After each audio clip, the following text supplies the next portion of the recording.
It's always when you least expect. Always. That is going to be a hard act to follow. But that's not up to me. That is up to Mark Wright, known as Midartz. And he is a conceptual artist known for his provocative and minimalist style. His work invites viewers to explore presence, intention, and subtle visual language. Yes. So tell us more. Okay. I am what they would call a pandemic painter. I'm hearing that's a thing.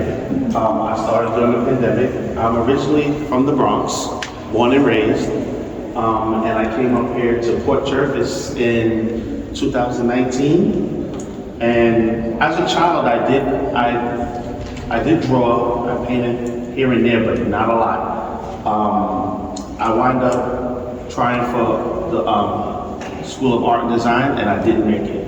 So that was kind of like a discouraging thing, so I just left it alone for years.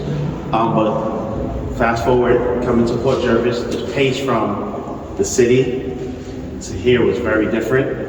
I was always into a lot of stuff in the Bronx and running, ripping and running and working and all kind of craziness. Coming here, it slowed me down. So I felt like I needed something to do because I was kind of bored.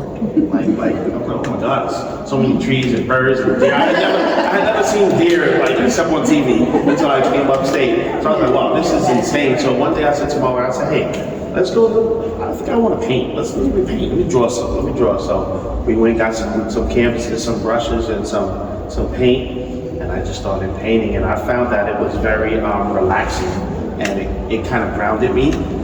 And it began to make me not forget the city, but make me not yearn to go back. So I started painting. I started off doing abstract expressionism at first, like Jackson Pollock? Yes, I started doing that first. And then I just started going into characters.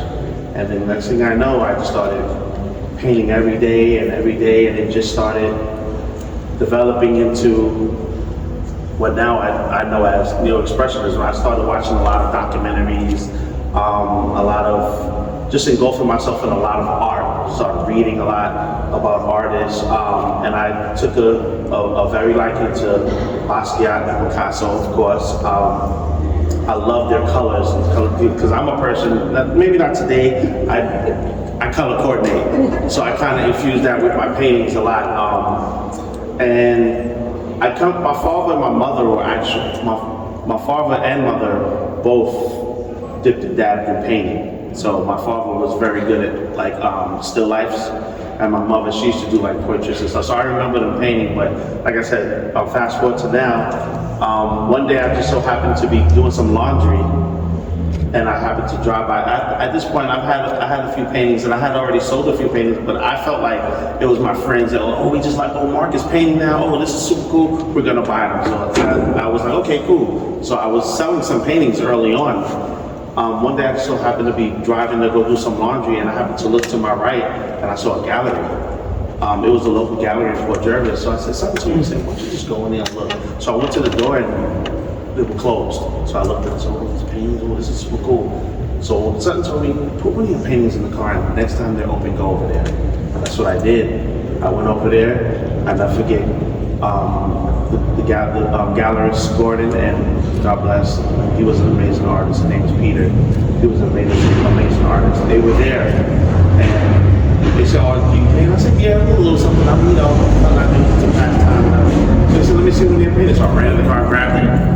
Happen to have one on you, right? And yes, and they said, oh, this is awesome. Would you like to be in one of our shows? I said, you gotta be kidding me. Like, I never even thought that I would even be in a gallery or something like that. And he was like, no, you got some potential. You could be in one of our shows. And after that was it. These paintings right here, Dante, Evil Genius, Love Angels. You guys, excuse me, I have some crazy titles in my paintings. And this one is called Among Us, Futuristic. These came from the year, what year was this? 2023, which was my most productive year. I did about 88 paintings this year, in 23. And some of my signature paintings came from this year. I was in such a zone. I work mixed media. I work with everything that I can possibly get my hands on. House paint, acrylics, oils, charcoal, oil pastel sticks. My go-to is definitely the oil pastel sticks and the oils at the end, because what I start doing with the acrylics first. And then after the acrylics, I'll top them off with oils in different spots, and I use spray paint as well. Like if you can't see, like here is gray spray paint. Over here is blue and white spray paint. So a lot of it's like one big soup. And a lot of times people look at my paintings and say, okay, they look like little characters, but a lot of them do have stories behind them. A lot of them. Some of them don't, but a lot of them do. El Cantante, the way this painting it started, it was supposed to be just me when I go into when I was younger, I would go into the bodegas in the Bronx, in the city, and we would hear the music, the Latin music, the Spanish music playing, and all of, even though I'm not Hispanic, but I just remember being in the Bronx, because the Bronx is very multicultural, and going into the bodega to get some bread and go to the store for your mom, the music would be playing, and I would hear like all of the old school Latin music. So what I did was, I knew about Hector Lavoe, but I didn't put it together at the time. I was just drawing, because what I do is sometimes I'll start with a background, and then sometimes I'll just draw a crazy figure. So with this one, I just started drawing a crazy figure, and I was like, wow, he looks like he's singing, because I had the microphone and everything. So after I did the singing part, I put like hands here, because it looks like it's a foot, but it's not a foot. It's actually a hand of a fan, like he's on stage performing. So it's like a hand of the fan. You know how the fans go in front, they're trying to. So that's what that was, and it all just turned around into El Cantante, which means singer in English. Just paying homage to the Latin music. That's what this was about. It sounds kind of crazy, but it all fell together. Among us over here, let me come over here real quick. Among Us, this one right here is, it's pretty much about how man versus robot, and how they're trying to replace us with robot. Like even like when, like in the industry working, everybody's working hard, but now they have these machines that are doing our jobs, and they're taking our jobs and everything.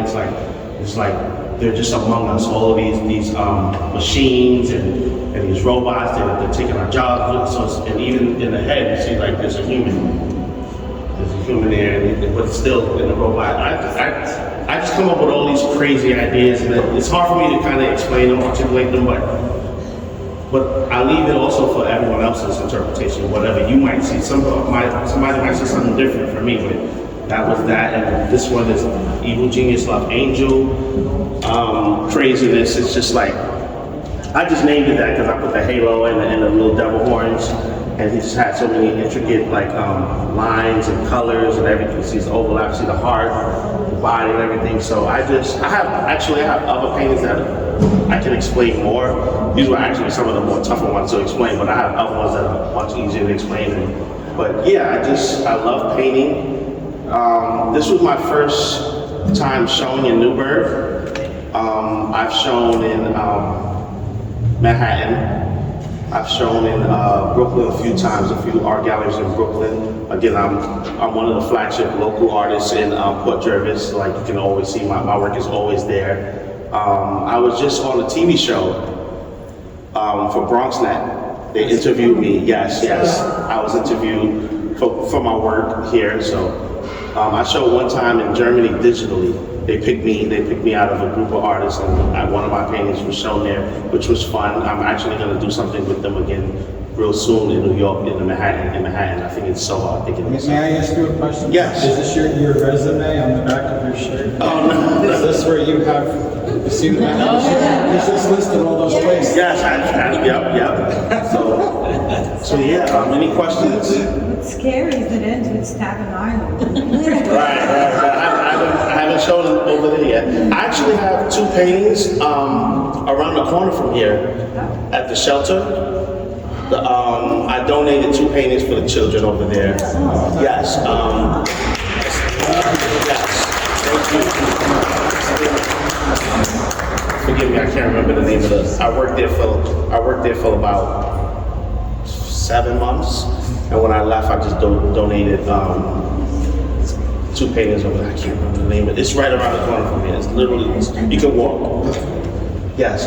Any questions? No, Yes. but I'd like to say, this is why it's so important to see art in person.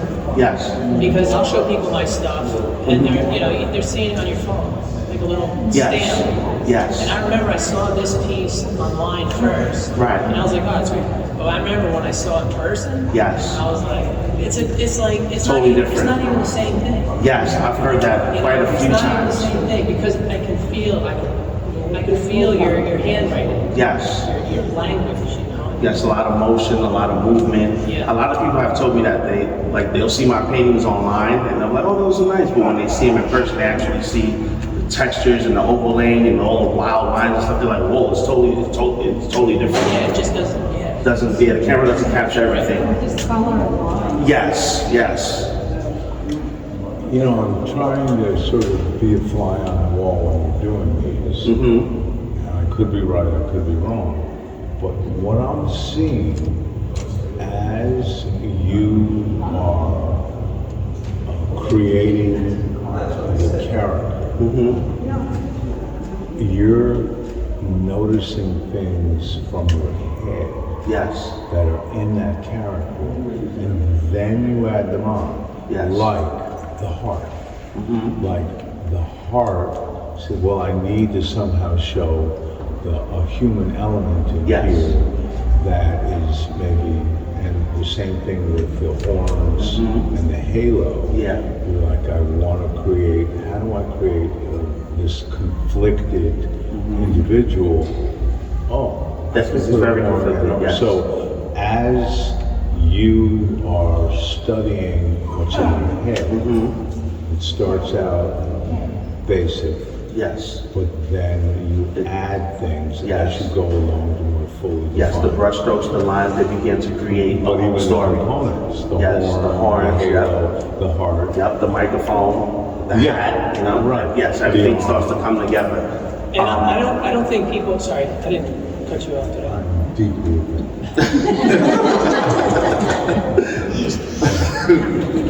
I was just gonna say, I don't think people realize, or people who don't make art realize how hard abstraction it is. Yes, They yes, don't- it's not easy. It's not, like, you make it look easy, but Yeah, it's not. it's not. And I think a lot of people, the common thing is, I can do that. Yes, You can't. Yes. You can't. Yeah, you can't. Your child could, but you probably couldn't. I remember my dad said, what happened to Picasso?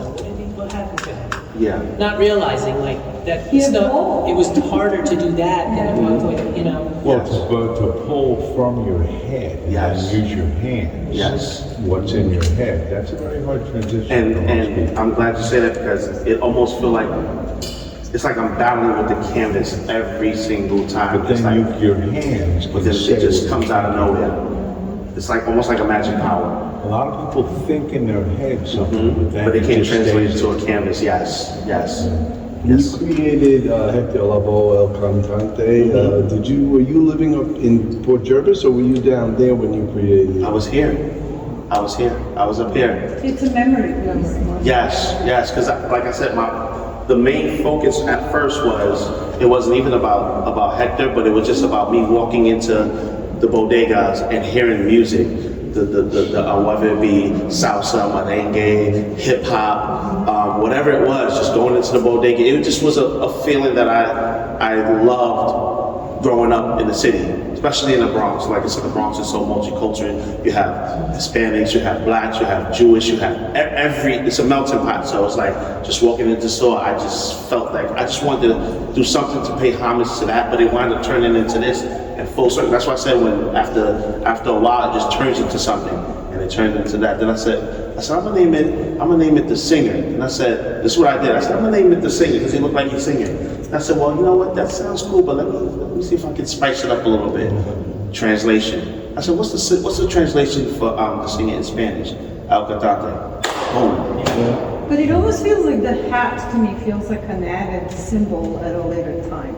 It Yes. feels like it's almost like a plaster to be like, okay, if you kind of are not sure that I'm a Yes. singer, if you're not sure of my Latin descent, Yes. here's your proof. Here's your proof. It's like Yes. a symbol, like, okay, Yes, like it's the- hat, it's a straw hat, there's Yes. no doubt about it. Yes. So who am I?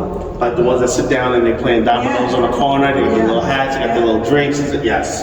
So it has a little bit of all of that in there. I love too how even if you remove the figurative from your work, Yes. you'd still be amazing abstract painter. Like even if Yes. you just did what you do with the paint, The backgrounds, I know they would be beautiful yes. on their own. Thank and, you. and that's hard to do. Yeah, It's- you took the head off that Mm-hmm. one. It's still great. Yeah. And someone compares me to, I get comparisons to both Basquiat and Picasso, but someone made a good point. I didn't know who he was, but when you remove the characters and you look at the paintings, Clifford Still. Oh, yeah, sure. Yes. Yeah. He has a, What is it? yes, he has a section of paintings where they look almost identical to my backgrounds. So I'm just adding the characters. So I guess I'm a fusion of those three, Picasso, Basquiat. Because sometimes I'll lean towards the Basquiat way. Sometimes I'll lean towards the Picasso way. Because I dip and dab. I do a little cubism as well. Some of my pieces are more like, they're not as intricate with all the lines and all the colors and overlapping. Some of them are more broader. They have like big colors and like almost like puzzles, like blocks. But these are more so towards the more, I would say more towards the Basquiat way. Well, maybe not this one. But yeah. Yep. Any more questions? This is so nerve-wracking. This is I